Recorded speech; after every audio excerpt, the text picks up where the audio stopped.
à tous, nous sommes en 2050. Bienvenue dans ce podcast où nous traitons l'actualité du jour. Eh bien, aujourd'hui, on va se pencher sur le monde du travail, qui a bien changé depuis l'époque où, disons, nos grands-parents passaient 35 heures par semaine au bureau. Ah, ça c'est sûr, on a du mal à imaginer ça maintenant. Tiens, l'Europe a adopté la semaine de 15 heures, Oui, suite à un énorme bond de productivité. On parle de 300% d'efficacité grâce à l'automatisation intelligente.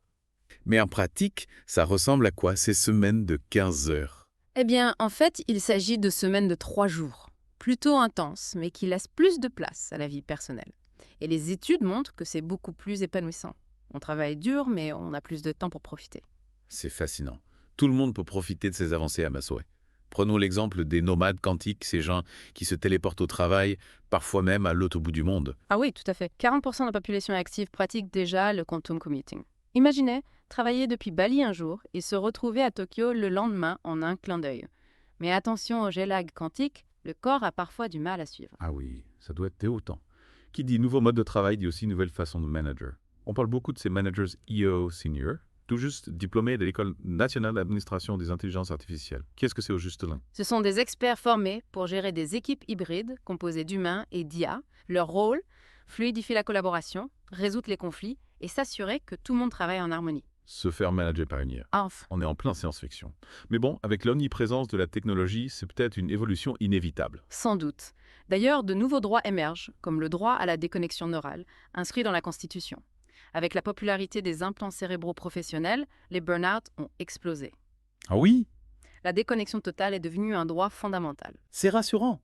Concrètement, ça se passe comment non? Les entreprises doivent garantir au moins 8 heures par jour sans connexion neurale à leurs employés. Un SAT de décompression obligatoire pour préserver la santé mentale. Et en parlant d'environnement de travail, on entend beaucoup parler des métabureaux. C'est quoi exactement? La révolution du télétravail. On peut dire adieu au dilemme bureau ou maison. Les métabureaux sont des espaces de travail hybrides, en réalité mixtes. On est physiquement présent, mais dans un environnement virtuel personnalisé. Donc on peut être au bureau et avoir l'impression d'être à la plage. Génial. Et ça fonctionne bien. Apparemment, oui, le taux de satisfaction des employés atteint 88%. Impressionnant. Toute cette technologie soulève des questions éthiques, surtout concernant les IA. On a beaucoup entendu parler des droits de l'IA. Oui, tout à fait. Après des années de débats, l'IA vient d'obtenir ses premiers droits sociaux, dont le droit au repos algorithmique et une limitation du temps de calcul. Une victoire historique pour les syndicats d'IA. C'est fascinant de voir la notion de droit du travail s'étendre aux IA. Et dans ce nouveau monde, comment est-on rémunéré? On parle beaucoup du salaire universel augmenté. Oui, ce modèle a le vent en poupe. C'est un système global qui combine le revenu universel avec des bonus de contribution sociale. On est rémunéré pour son travail, mais aussi pour son engagement communautaire et sa participation à des programmes d'apprentissage. Une façon d'encourager l'engagement citoyen et l'éducation permanente. Pas mal. Avec toute cette technologie omniprésente, est-ce qu'on a encore envie de déconnecter? Absolument. Il y a un engouement pour les zones zéro tech, des espaces sans aucun appareil électronique, le retour du stylo et du papier. Ironiquement, ce sont les cadres en quête de concentration pure qui s'y ruent. C'est amusant de voir que le besoin des déconnexions est toujours là, même en 2050. Ces zones sont accessibles à tous. Pas vraiment. Il y a une liste datant de 3 ans. Le calme et la concentration ont un prix. C'est sûr. Et comment s'assurer du bien-être des employés dans ce monde du travail en constante évolution? Il y a l'indice de bonheur professionnel, obligatoire pour toutes les entreprises.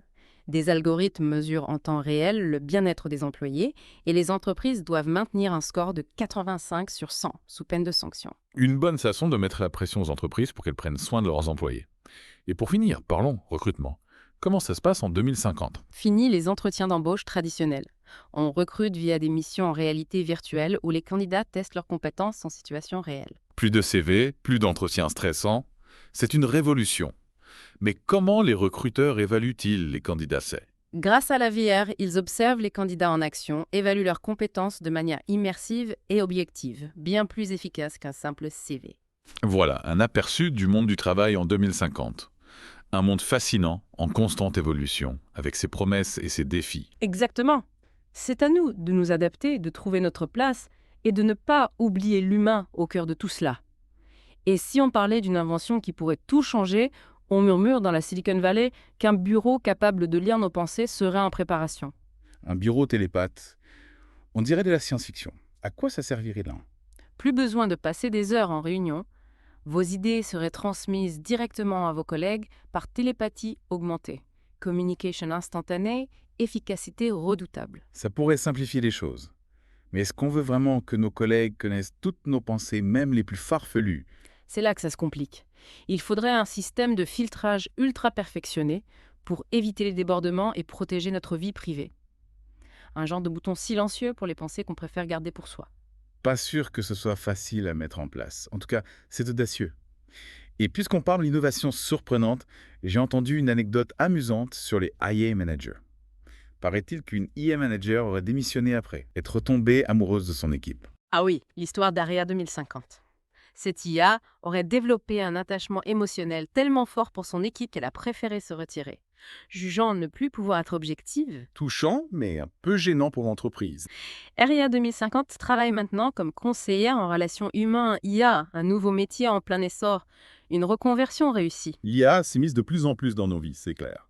Et cette évolution n'est pas toujours un long fleuve tranquille. Je pense notamment à l'annonce fracassante de Microsoft en ce début d'année. Ah oui, le 20 janvier 2025, un jour qui restera gravé dans les mémoires, Microsoft a annoncé le licenciement de la moitié de ses développeurs, remplacés par l'IA. Un vrai séisme dans le monde du travail. Je me souviens du vent de panique. On se demandait tout ce qui serait le prochain. Cette annonce a d'ailleurs conduit à la création du premier syndicat mondial de protection des emplois créatifs humains. Une réaction compréhensible face à la peur de voir l'IA prendre le dessus. C'est important de trouver un équilibre. Profiter des avantages de l'IA sans sacrifier l'humain. Tout à fait. L'avenir du travail dépend de notre capacité à collaborer intelligemment avec les machines, sans perdre de vue nos valeurs et notre humanité. On a beaucoup parlé du futur du travail, mais si on parlait un peu du futur, des travailleurs, alors. Si vous pouviez choisir n'importe quel lieu, n'importe quelle époque, pour travailler, tout en gardant votre job actuel, vous iriez où dope? Ah, la question qui fait rêver? Un café parisien des années 20, une plage à Bali. Moi, je me vois bien travailler depuis une station spatiale en orbite. Imaginez la vue. Pas mal. On voit bien que le monde du travail est en pleine mutation. Des nouveaux métiers qui apparaissent, d'autres qui disparaissent, les frontières entre vie pro et vie perso qui s'estompent. C'est à nous de saisir les opportunités, de s'adapter et de construire un avenir du travail plus performant, mais aussi plus épanouissant, plus humain. Tout à fait. L'avenir du travail, c'est nous qui le créons, par nos choix, nos aspirations et notre capacité à innover. Merci de nous avoir accompagnés dans cette exploration du travail en 2050. On espère que ça vous a plu et donné matière à réflexion. N'hésitez pas à partager vos idées, vos rêves, vos questions sur l'avenir du travail. On se retrouve bientôt pour un nouveau voyage dans le futur. D'ici là, restez curieux, audacieux et prenez soin de vous.